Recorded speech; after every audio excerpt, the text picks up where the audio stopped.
Do the Denver Broncos need to be concerned about Bo Nix after today's preseason debut versus the 49ers? So, we saw Bo Nix see his first snaps of the 2025 season, and some people in Broncos country would say that he struggled and that he had a bad day. I can already see the headlines from local and national hot take artists. I'm here to tell you that you can't overreact one way or the other in a preseason game. If Bo Nix had gone out there and thrown for 2 touchdowns on 2 drives, not missed a throw, looked awesome, we still couldn't overreact. It's a bloody preseason game. It's a glorified practice. In fact, the joint practice that they had with the 49ers on Thursday is even more valuable to teams than the actual preseason game. The reason being, in joint practice, you're not going against a team that you're going to face in the regular season. So, you're going to be showing a lot more of your looks, both offensively and defensively. You're not calling vanilla plays like you are in the actual preseason games, which are publicly available for film people, and they can see your tendencies, other teams can, and that's why you don't see a lot of exotic looks in the preseason. In the joint practice, you can show all these looks. You can show your exotic blitzes. You can show your stunts, your twists. You can show some of your advanced schematic stuff offensively because you don't have to worry about another team stealing it. That's why joint practices are more valuable than these preseason games. And Bo Nix went out there and played his ass off in the joint practice, was making really good throws, really good decisions. In this game, I thought Bo was fine. He wasn't great, he wasn't amazing, he was fine. There's one play that Bo definitely wants back. It was the play where he had a free rusher coming. It looked like the Broncos had screwed up the protection. And that was a collective failure on the part of the entire offense, from coaching to players and actual execution. It was a collective failure. And sometimes protection gets screwed up like that.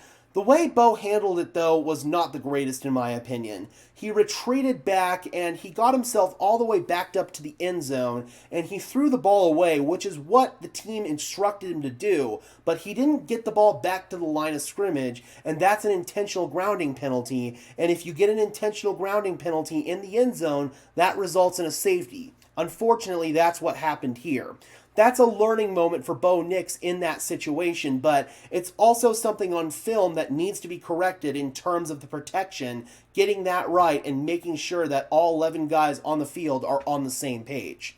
Now, another play that he had that I know is going to get scrutinized, he had what was technically a near interception in the end zone. But it was a situation where Bo Nix saw press man coverage, and in that situation, he liked his matchup with Courtland Sutton. He lobbed it up there, gave Courtland Sutton a chance to climb the imaginary ladder in the end zone. It was a good throw, but Sutton couldn't come down with it.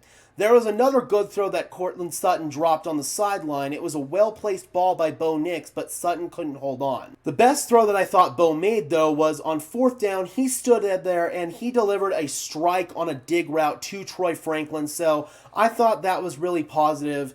At the end of the day, I thought Bo Nix was fine. He had another play where he was trying to avoid a sack and successfully did so, and was trying to get the ball off late to J.K. Dobbins, and it was a little bit inaccurate, but that's not a negative play. It was just him trying to make something happen, and it was kind of a shovel pass. Give him a better ball next time. That's not the end of the world. He did a great job and did the hard part on that play by avoiding the sack. So, yeah, I thought Bo Nix had a solid day. He didn't have an amazing day, but he had a solid day. Made a couple good throws against a vanilla defense with vanilla passing concepts. Pretty much all that you can ask from Bo in his first preseason game of the season. I think it's going to look a lot sharper come next week. And for those of you saying, oh, but what about Jarrett Stidham? He went up there and played a lot better. By the time Jarrett Stidham got in there, it was 4th and 5th string defenders basically for San Francisco.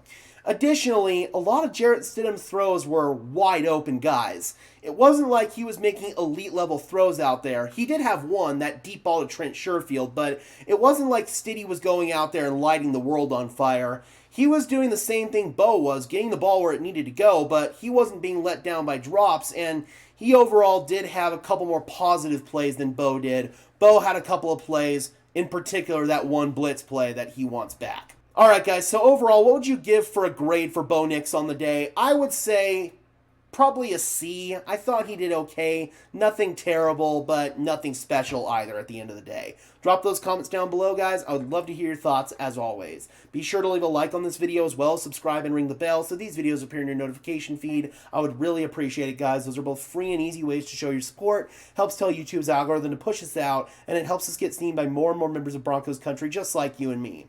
And until next time, guys, I'm your host, Gage Madrid, saying peace out.